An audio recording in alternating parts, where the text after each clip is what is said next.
And I want to talk about leadership style, Atiya. You mentioned something earlier where it wasn't the layoff that fully pushed you into entrepreneurship. You did go and get another job Hmm. after that, right? But it Yep. was the leadership style of the superior in this next job that's you were like, that's it, I'm out. Yeah. I'm about to, so tell me the importance of leadership style when you are an entrepreneur, and then talk about your leadership style for your own business.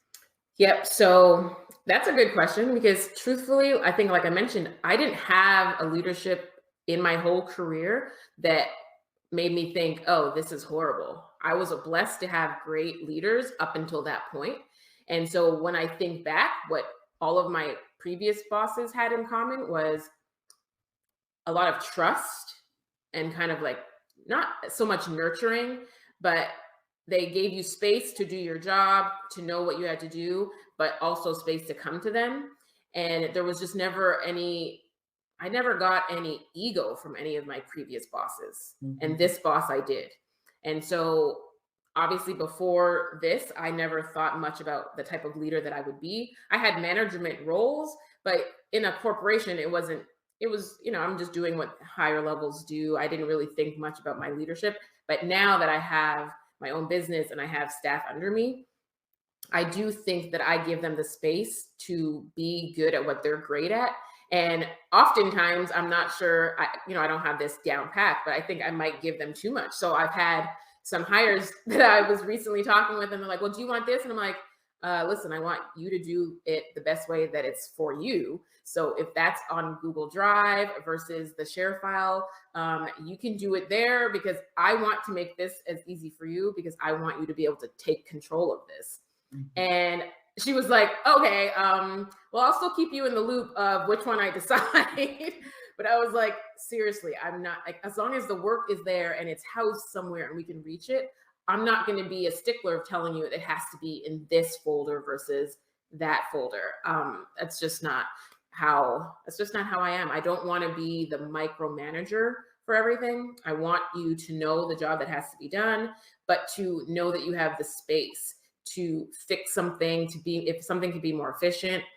So I think I give my staff leeway for them to own their space, even though it's part of my business and my role. I want them to own it so that they have input, that they feel like their input is valued. Because trust and believe, I'm one of those people that tells you I know what I know, but I don't know the things I don't know. Like, I'm not going to step on toes when it comes to marketing. I'm not going to step on toes when it comes to project management because, yeah, I might think that something makes sense, but as the project manager, you might be like, yeah, that's not really how that should go.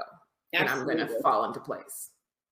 Yeah, so you are really what we call I always have a hard time pronouncing this, but laissez-faire sort of leader where it's like, I'm not micromanaging you, I'm hands off. This is what we need to achieve. Do what you do to achieve it. When has that leadership style blown up in your face? That is a great question. And so I had to let go of I had to let go of a staff last tax season. And I'm not sure if it was fully because of that, but I did, like, because that's how I manage. She was a reviewer in my tax division. And so I don't know if because I did give so much space, but it came to the point where I was like, I'm reviewing a lot of stuff that she probably was supposed to be reviewing. And then when I would reach out, it would be, oh, I had a wedding this weekend. And I'm like, okay, so I didn't give like enough parameters for this specific staff member. I probably should have been like, yes, of course we can go to weddings, but I would like some communication around, did any of the returns get reviewed? So that was definitely a space where that blew up in my face. And so since then, I've started with the SOPs and documentation so that we still, like, they have a parameter to be inside of. Like, if you're a reviewer, I need you to review. That's basically part of You're what I need speaking you my to language, do. I love a nice process, systems and teams. I believe just like you know, you can DIY it, just do it right. Okay. We're going to be right back to continue this conversation with Atiya of the Savvy Accountant.